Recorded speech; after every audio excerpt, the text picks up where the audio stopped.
RS football ഫാമിന്റെ പുതിയ വീഡിയോയിലേക്ക് എല്ലാ മാന്യപ്രേക്ഷകർക്കും സ്വാഗതം. നമ്മൾ ഇന്ന് സംസാരിക്കാൻ പോകുന്നത് ഇന്നലെ രാത്രി നടന്ന ഇംഗ്ലണ്ട് വിസസ് DR കോങ്കോ മത്സരത്തെക്കുറിച്ചാണ്. മത്സരത്തിൽ എന്താ പറയുക, ത്രില്ലിംഗ് ആയ ഒരു മത്സരം. 7-ാം മിനിറ്റിൽ തന്നെ DR കോങ്കോ ഇംഗ്ലണ്ടിനെ നെട്ടിച്ചുകൊണ്ട്, ഇംഗ്ലണ്ടിന്റെ ആരാധകരെ നെട്ടിച്ചുകൊണ്ട് അവർ മുന്നിലെത്തുകയാണ്.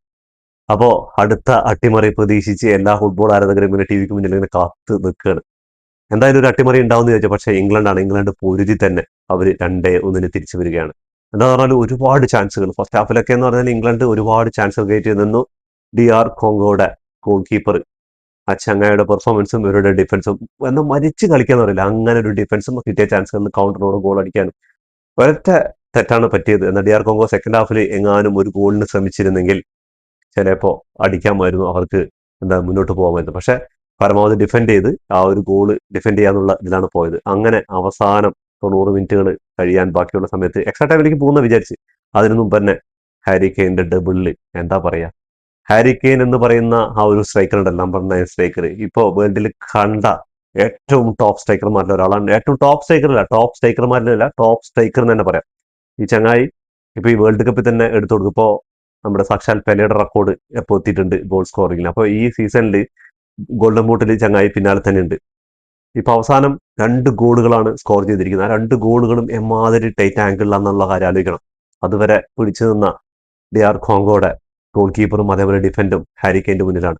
അതേപോലെ തന്നെ സബ്സ്റ്റിറ്റ്യൂട്ട് സെക്കൻഡ് ഹാഫിൽ റാഷ്ഫോർഡിനെയും അതേപോലെ തന്നെ മദൂക്കനെയൊക്കെ മാറ്റി സാക്കനെയും ഫോർഡനെയൊക്കെ ഗോർഡനെയൊക്കെ കൊണ്ടുവന്നു. അങ്ങനെ ഗോർഡൻ നീട്ടിവെച്ച 2 പാസുകളിലാണ് ഹാരി കെയിൻ ഡബിൾ തികച്ചത്. അപ്പോൾ സബ്സ്റ്റിറ്റ്യൂട്ട് എന്ന് പറഞ്ഞാൽ ഇംഗ്ലണ്ട് സെക്കൻഡ് ഹാഫിൽ ആ സബ്സ്റ്റിറ്റ്യൂട്ടുകൾ വെച്ച ടൈമും അതിനുശേഷം അതിനും മുമ്പും കളി നന്നായിട്ട് നടക്കുന്നുണ്ട്. കളി നടക്കുന്നില്ല എന്നല്ല, കളി സ്കോർ ചെയ്യാൻ ഇവർ വിടണ്ടേ.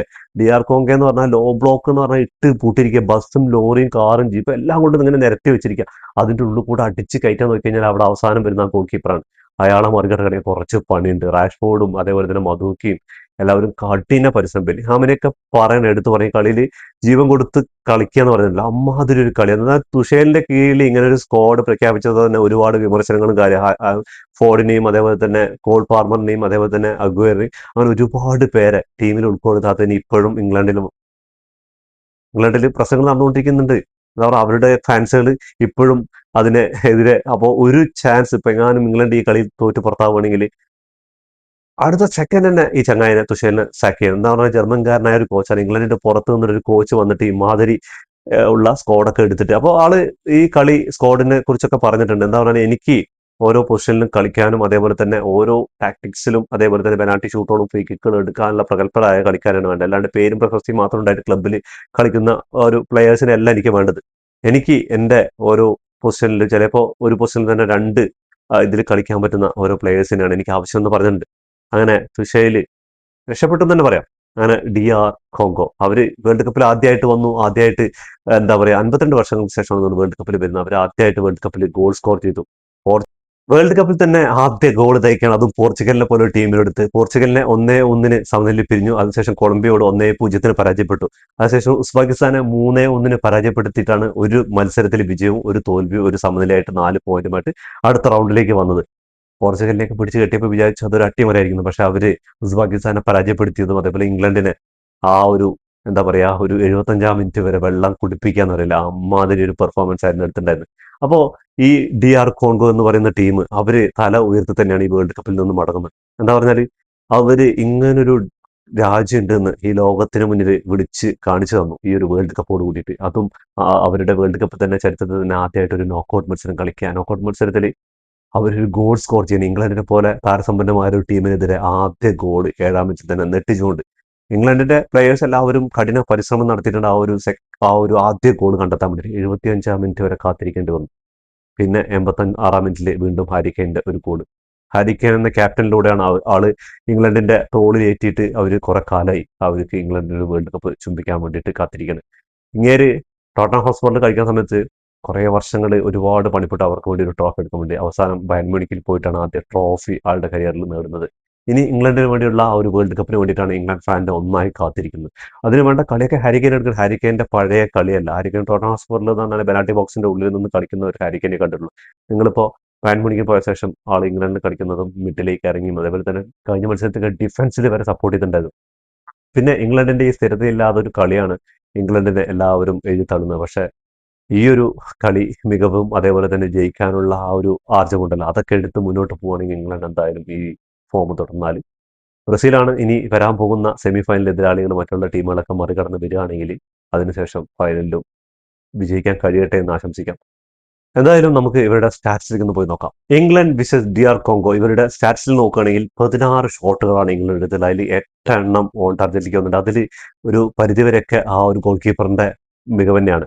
7 ഷോട്ടുകൾ DR കോങ്കോ എടുത്തപ്പോൾ 2 എണ്ണം മാത്രം ഓൺ ടാർഗറ്റിലേക്ക് വന്നുള്ളൂ. 54% പൊസിഷൻ ഉണ്ടായിരുന്നു ഇംഗ്ലണ്ടിന്റെ ഭാഗത്ത്, 46% DR കോങ്കോന്റെ ഭാഗത്ത് പൊസിഷൻ ഉണ്ടായിരുന്നുള്ള കാര്യമാണ്. 493 പാസുകൾ ഇംഗ്ലണ്ട് കംപ്ലീറ്റ് ചെയ്തപ്പോൾ 346 പാസുകൾ DR കോങ്കോ എന്ന് പറയുന്ന ടീം കംപ്ലീറ്റ് ചെയ്തിട്ടുണ്ടായിരുന്നു. 10 ഫോളുകൾ കംപ്ലീറ്റ് ചെയ്തപ്പോൾ ഇംഗ്ലണ്ടിന്റെ ഭാഗത്ത് അവിടെ 12 ഫോളുകൾ കംപ്ലീറ്റ് ചെയ്തത്. 2 ടീമിനും ഓരോ യെല്ലോ കാർഡ് വെച്ച് കിട്ടിയിട്ടുണ്ടായിരുന്നു. 5 കോർണേഴ്സ് ആണ് ഇംഗ്ലണ്ട് വിൻ ചെയ്തത്. അവിടെ നോക്കുകയാണെങ്കിൽ 3 കോർണേഴ്സ് വിൻ ചെയ്തിട്ടുണ്ടായിരുന്നു.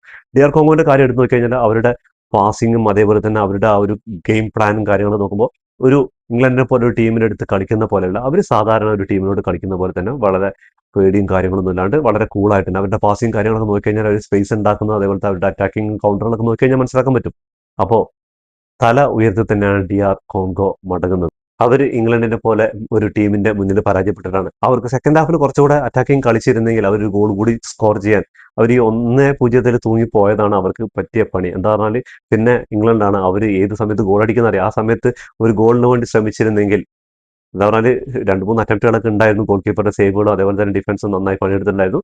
അങ്ങനെ എന്താ പറയുക, ഹാരി കെയ്നാണ് മാൻ ഓഫ് ദി മാച്ച് കിട്ടിയിരിക്കുന്നത്. പക്ഷേ എൻ്റെ ഒരു അഭിപ്രായത്തിൽ ഈ ഒരു മാൻ ഓഫ് ദി മാച്ചിന് അർഹൻ DR കോങ്കോയുടെ ഗോൾ കീപ്പർ തന്നെയാണ്. അമ്മാതിരി സേവുകൾ, ബെല്ലിഹാമിന്റെ ഒക്കെ ആ ഒരു സേവ് കണ്ടിരുന്ന ബെല്ലിഹാം വരെ ആ ചങ്ങായിനെ പോയിട്ട് എന്താ പറയുക കെട്ടിപ്പൊടുന്നുണ്ടായിരുന്നു. ആ ഒരു അറ്റംപ്റ്റ് കഴിഞ്ഞാൽ അവിടെ ഗോൾ കീപ്പർ വീണ് കിടക്കുമ്പോൾ തന്നെ പിന്നെ ബാറിൽ തട്ടി പോകുന്നു. അങ്ങനെ ഒരുപാട് ലെക്കില്ലാന്ന് കണ്ടപ്പോൾ അടുത്തൊരു അട്ടിമറിയാന്ന് തന്നെ എല്ലാവരും വിചാരിച്ചിട്ടുണ്ട്. അങ്ങനെ DR കോങ്കോനെ മറികടന്ന് ഇംഗ്ലണ്ട് അടുത്ത റൗണ്ടിൽ കയറിയിരിക്കുകയാണ്. അപ്പോൾ അടുത്ത മത്സരത്തിൽ ഇംഗ്ലണ്ടിനെ കാത്തിരിക്കുന്നത് മെക്സിക്കോ ആണ്. മെക്സിക്കൻ തിരമാലകളെ ഇനി എങ്ങനെയാണ് ഇംഗ്ലണ്ട് നേരിടാൻ പോകുന്നത് കണ്ടു തന്നെ അറിയാം. കാരണം മെക്സിക്കോ ഇതുവരെ ഗ്രൂപ്പ് സ്റ്റേജിലും അതേപോലെ തന്നെ അവസാന റൗണ്ട് ഓഫ് 32ലും പരാജയപ്പെടാതെ, അതേപോലെ ഒരു ഗോൾ പോലും വഴങ്ങാതെയാണ് അവർ വരുന്നത്. അപ്പോൾ എന്തായാലും തീപ്പാറിയ ഒരു പോരാട്ടം തന്നെയായിരിക്കും കാത്തിരിക്കുന്നത്. അപ്പോൾ അത് കഴിഞ്ഞിട്ട് ആരാണെന്നുള്ള കാത്തിരുന്ന് കാണാം. അപ്പോൾ എന്തായാലും ഇതോടുകൂടി ഈ വീഡിയോ അവസാനിക്കുന്നു. ഫുട്ബോൾ ലോകത്തെ പുതിയ വിശേഷങ്ങളിൽ വീണ്ടും കാണാം. ഈ വീഡിയോ ഇഷ്ടപ്പെട്ടാൽ ലൈക്ക് ചെയ്യുക, ഷെയർ ചെയ്യുക, സബ്സ്ക്രൈബ് ചെയ്യുക. അതേപോലെ തന്നെ നിങ്ങളുടെ ഫുട്ബോൾ പ്രാന്തന്മാരായ ഫ്രണ്ട്സിന് ഈ വീഡിയോ ഒന്ന് ഷെയർ ചെയ്ത് കൊടുക്കാം.